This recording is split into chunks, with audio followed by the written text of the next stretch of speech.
इसके बाद next part है Indo Ganga Brahmaputra plane.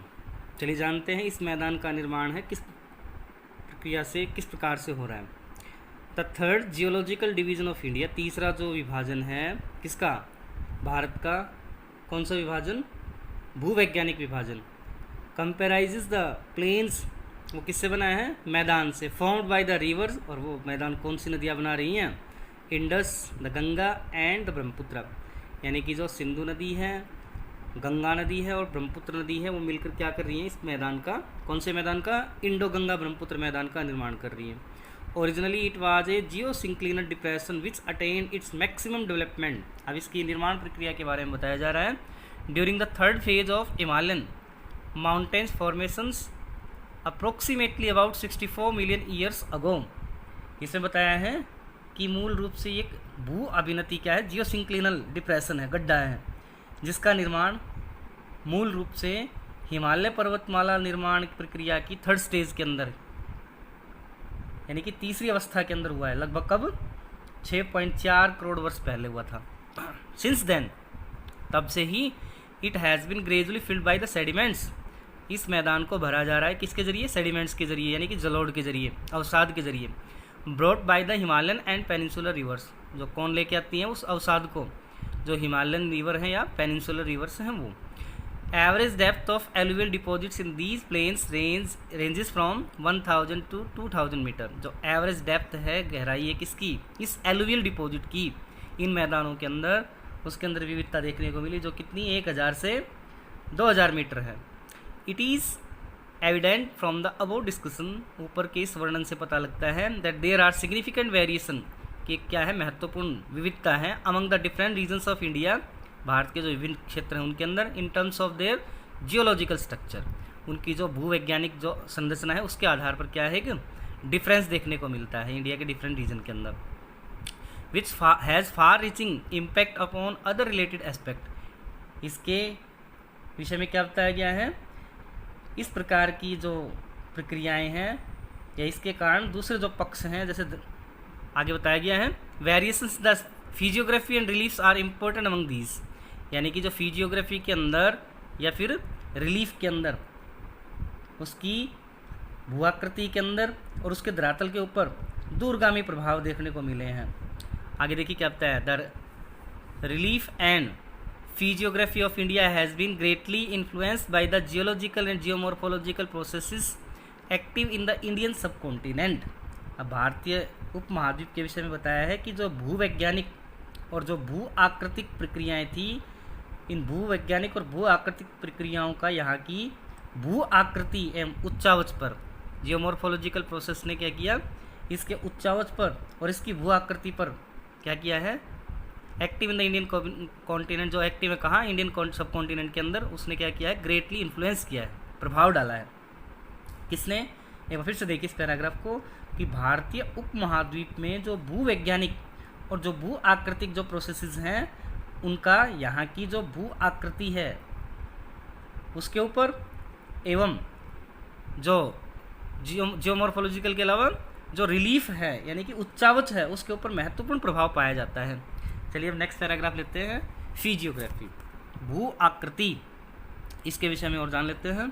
Physiography of an area is the outcome of structure, किसी स्थान की भू आकृति किसका आउटकम है, उसकी संरचना, प्रक्रिया और विकास की अवस्था का, outcome of structure, process and the stage of development, यानी कि इन तीनों का परिणाम निकल के आती है क्या, यानी कि किसी स्थान पर कोई भू आकृति अगर विकसित हुई है तो उसके पीछे कौन कौन से फैक्टर हैं, एक तो स्ट्रक्चर बताया है, दूसरा प्रोसेस और तीसरा क्या है, the stage of development. The land of India is characterised by great diversity in its physical features. अब भारत में जो धरातलीय विभिन्नताएं बहुत महत्वपूर्ण हैं। The north has a vast expanse of rugged topography consisting of a series of mountains ranges with varied peak, beautiful valleys and deep gorges। अब इसने बताया कि ये भिन्नताएं किस प्रकार से हैं। इसके नॉर्थ के अंदर एक बड़े क्षेत्र में क्या है, रग्ड टोपोग्राफी यानी कि उबड़ खाबड़ स्थलाकृति है। इसके अलावा और क्या होता है, a series of mountains ranges with varied peak, यानी कि हिमालय पर्वत की जो श्रृंखलाएं हैं उसमें अनेक चोटियां हैं जो क्या है, ब्यूटीफुल वैलीज है। इसके अलावा अनेक सुंदर घाटियां हैं और बड़े बड़े गॉर्ज देखने को मिलते हैं, महाखंडे देखने को मिलते हैं। इसके अलावा the south consist of stable table land, जबकि जो दक्षिणी हिस्सा है, दक्षिणी भारत के विषय में बताया गया। दक्षिणी भारत एक स्थिर कांस्टेंट स्टेबल टेबल लैंड है, किंतु क्या होता है विद हाईली डिसेक्टेड प्लेट्यूज, इसमें क्या है कटा फटा पठार देखने को मिलता है।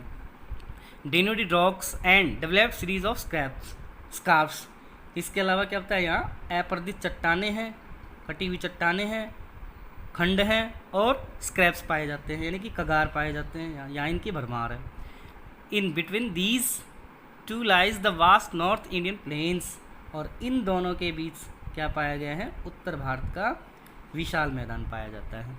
Based on these micro variations, मोटे तौर पर अगर देखा जाए तो क्या किया गया है, इसको बेस बनाया गया है और डिवाइड किया गया है किसको, इंडिया को, किसमें, into the following physiographic divisions, यानी कि निम्नलिखित भू आकृतिक खंडों में भारत को बांटा गया है।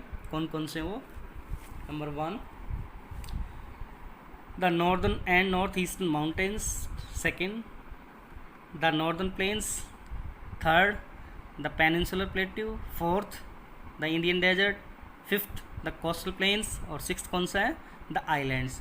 9th स्टैंडर्ड के अंदर आप लोग इनके बारे में वैसे डिटेल से जान चुके हैं, फिर भी दोबारा से यहाँ एक डिस्क्रिप्शन दिया गया है, इनके बारे में फिर से जान लेते हैं कि जो इंडिया का जो फिजियोग्राफिक डिवीज़न है, इन्हीं वेरिएशंस के आधार पर वो कौन कौन सा है। तो ये 6 हिस्सों के अंदर इंडिया को डिवाइड किया गया। सबसे पहले the northern and north eastern mountains, आइए जान लेते हैं। अब इस डिवीज़न के अंदर सबसे पहला पार्ट लिया है the north and north eastern mountains, north वाली और नॉर्थ ईस्ट वाली जो माउंटेन्स हैं, पर्वतमालाएं हैं, उनके विषय में बताया। सुनिए, the north and north eastern mountains consist of the Himalayas and the northern hills, यानी कि ये जो हिस्सा है वो बना है किससे, उत्तर पूर्वी जो पहाड़ियाँ हैं उनसे और साथ साथ हिमालयन माउंटेन रेंजेस से। The Himalayas consist of A series of parallel mountain ranges, अब हिमालय किससे बना है, हिमालय कई समानांतर पर्वत श्रृंखलाएँ हैं उनसे बना है। ये हिमालय में बहुत सारी समानांतर श्रृंखलाएँ पाई जाती हैं। Some of the important ranges are, इसमें से कुछ महत्वपूर्ण जो रेंजेस है वो कौन कौन सी हैं। सबसे पहले the great Himalayas range which includes the great Himalayas. अब ग्रेट हिमालय रेंज जो किससे बनी है, जिसमें क्या क्या शामिल किया गया है, यानी कि जो बृहत हिमालय है इसमें किसको शामिल किया गया है, जो पार हिमालय श्रृंखलाएँ हैं, साथ साथ शिवालिक है इसके अंदर इंक्लूड किया गया है। The general orientation of these ranges is from north west to south east direction in the north western part of India. अब क्या बता रहा है इसके विषय में कि भारत की ये जो श्रेणियां हैं इनका जो विस्तार है उत्तर पश्चिम दिशा से दक्षिण पूर्व दिशा की ओर फैला हुआ है। Himalayas in the Darjeeling and Sikkim regions lie in an east west direction. अब हिमालय के विषय में बताया है कि दार्जिलिंग और सिक्किम क्षेत्रों में ये श्रेणियाँ किस दिशा में फैली हैं, पूर्व पश्चिम दिशा में फैली हैं, जबकि while in Arunachal Pradesh they are from south west to the north west direction. जबकि इसने क्या बताया, अरुणाचल प्रदेश में ये दक्षिण पश्चिम से उत्तर पश्चिम की ओर घूम जाती हैं। मणिपुर के अंदर कहाँ बताई इसकी direction, Manipur and Mizoram they are in the north south direction, जबकि मणिपुर के अंदर क्या बताया है, कहाँ की तरफ जा रही हैं ये पहाड़ियाँ। देखिए इनका जो विस्तार है नागालैंड के अंदर, मणिपुर के अंदर, मिजोरम के अंदर किस डायरेक्शन के अंदर, they are in the north south direction. The approximate length of the great Himalayan range also known as the central axial range is 2500 kilometre from east to west and their width varies between 160 to 400 kilometre from north to south.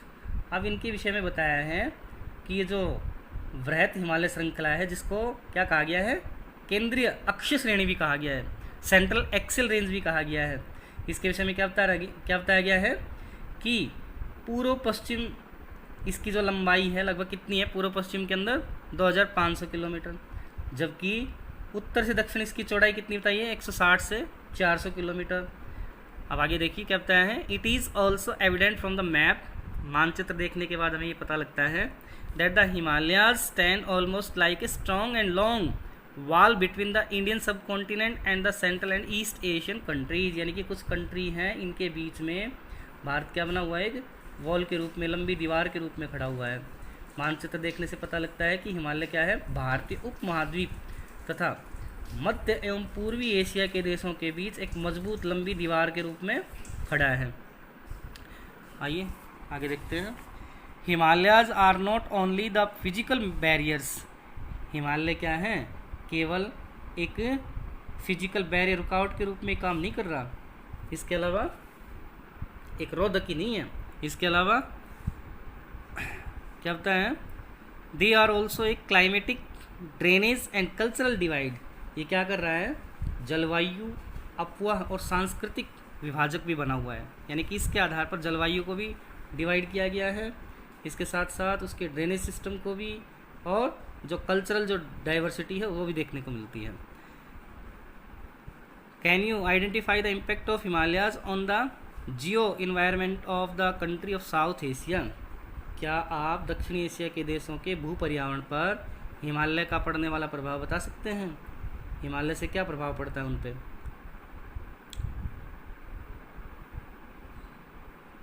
There are a large scale regional variations within the Himalayas, Himalaya पर्वत में भी बहुत सारी variation देखने को मिलती हैं, विभिन्नताएं देखने को मिलती हैं। On the basis of relief, alignment of ranges and other geomorphological features the Himalayas can be divided into the following sub division. देखिए उच्चावच पर्वत श्रेणियों के जो संरेखण है उसके आधार पर और दूसरी भू आकृतियों के आधार पर हिमालय को निम्नलिखित सब पार्ट्स के अंदर या उप श्रेणियों के अंदर विभाजित किया गया, उपखंडों के अंदर बांटा गया है, यानी कि हिमालय का विभाजन किया गया। वो कौन कौन से हैं, सबसे पहले है कश्मीर और नॉर्थ वेस्टर्न हिमालयाज, उसके बाद है हिमाचल एंड उत्तराखंड हिमालयाज, थर्ड जो है दार्जिलिंग एंड सिक्किम हिमालयाज, फोर्थ जो डिवीज़न है अरुणाचल हिमालयाज, और फिफ्थ क्या बताया है ईस्टर्न हिल्स एंड माउंटेन्स।